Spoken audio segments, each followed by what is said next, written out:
한편으로 이제 승복이라는 메시지를 윤 대통령 쪽에서도 말을 많이 하지 못하고 있는 거죠. 이재명 대표 쪽에서 사실은 대놓고 드러내놓고 얘기하지 않고 있는 이유는 뭐냐면 지지자들에게 보여주는 측면인 거죠. 혹시 그 말을 하는 순간 내가 질 수도 있다. 이렇게 느낄 수도 있는 거죠. 근데 지금요, 저는 시민들은 탄핵에 찬성하고 반대하는 데 따라서 광화문이고 여의도고 안국도 어디 가서 막 집회에 참여하고 자유롭게 의사를 표현을 하고 헌법상 보장된 권리니까 그럴 수 있다고 생각하는데, 정치 지도자라면 헌법재판소의 결정 이후에 이 나라가 어디로 갈 거냐. 특히 국민들이 분열 갈등하고 거기에 만약 서부지법 사태 같은 그런 폭력 사태까지 만약 발생을 하는 거 우리가 8년 전에도 봤지 않습니까? 맞죠. 그런 거를 미연에 방지하고 헌법재판소라는 거는 최종적인 결정을 내리는 데거든요. 그러면 정치하는 사람들은 헌법재판소가 최선을 다해서 공정한 결정을 해 주시기를 촉구한다. 그래 놓고는 어떤 결정을 하더라도 우리는 승복하겠다. 그 이야기를 하는 게 저는 정치 지도자 역할이라고 생각합니다. 이 질문 좀 짧게 한번 드려보도록 할까요? 이어지는 질문이긴 한데 방금 말씀하신 대로 헌재가 이제 결정을 언제 낼지 모르겠지만 조만간 낼 예정입니다.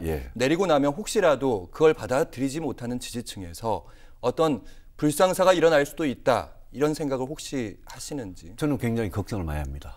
지금 양쪽이 감정적으로 굉장히 흥분된 상태고요. 특히 탄핵에 찬성하시는 시민들은 며칠 전에 윤 대통령의 석방 이거에 대해서도 굉장히 더 흥분되어 있는 상태고, 탄핵에 반대하시는 시민들은 그동안 집회를 꾸준히 해왔고 서부지법 폭력 사태도 겪었고 최근에 또 대통령이 석방이 되니까 약간 더 이렇게 헌재의 결정을 자기식으로 아전인수적으로 해석을 하거든요. 그래서 지금은 탄핵에 대한 어떤 인용에 대한 기대도 잔뜩 이렇게 있고 기각에 대한 내지는 각하에 대한 기대도 이렇게 있거든요. 이거를 그러면 어떻게 할 거냐. 결정이 나면 그럼 승복해야 되지 않겠습니까? 그 이후에 무슨 방법이 있겠습니까? 그거를 정치인들이 앞장서서 승복을 미리, 지금이라도 늦지 않았습니다. 오늘이라도 늦지 않았습니다. 윤 대통령도? 윤 대통령, 이재명 대표 두 분 다 이거를 승복하는 그런 메시지를 내놓으면 저는 그 결정 이후에 있을 수 있는 불상사 그런 거를 최소화하는데 도움이 되지 않겠습니까? 그리고 결정이 나고 나면 우리 앞으로 나가야 되는 거 아닙니까? 나라가. 그런 차원의 말씀입니다. 알겠습니다.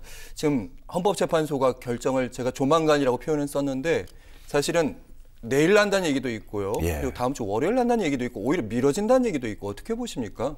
저는 내일은 뭐 불가능할 것 같고요. 그거요. 그 부분에 뭐 식당, 초등학교 뭐 휴교해야 되고 그렇기 때문에 그거 하루 예고도 없이 그렇게 하는 건 아닙니다. 최소한 2, 3일의 예고는 필요할 것 같고요. 저는 뭐 다음 주 주말 가까이 다음 주 21일이나 아니면 그 다음 주 뭐 그렇게 되리라고 다음 주 21일이나 금요일이나 아니면 그 다음 주 이렇게 예상은 합니다만은 그만큼 방금 말씀은 지금 뭔가 결정을 지금 절차적 문제도 얘기 나오고 막 그러니까 그 부분에 대한 고민이 좀 있다는 그런 말씀. 제가 느낌에는 그렇습니다. 저도 뭐 내부 정보는 전혀 없습니다만 제가 느낌에는 헌법재판관 8분이 계시는데 그 8분이 이 윤석열 대통령 탄핵 심판의 결론에 대해서 쉽게 합의를 하고 있지 못하는 상태 아니냐. 그리고 그 헌법재판소 심판을 하는 여러 가지 중요한 쟁점들이 있지 않겠습니까? 거기에 대해서 하나하나 이제 평의라는 걸 하면 서로 대화를 하고 뭐 가급적 이렇게 만장일치가 되면 자기들이 좋겠다고 생각하면 이제 서로 설득을 하고 이런 과정을 거치고 있을 건데 아마 쉽게 합의가 좀 안 되는 거 아니냐. 그런 생각이 좀 듭니다. 알겠습니다. 다시 이제 탄핵에 대해서 다시 한번 입장에 대해서 다시 한번 돌아가 보도록 하겠습니다.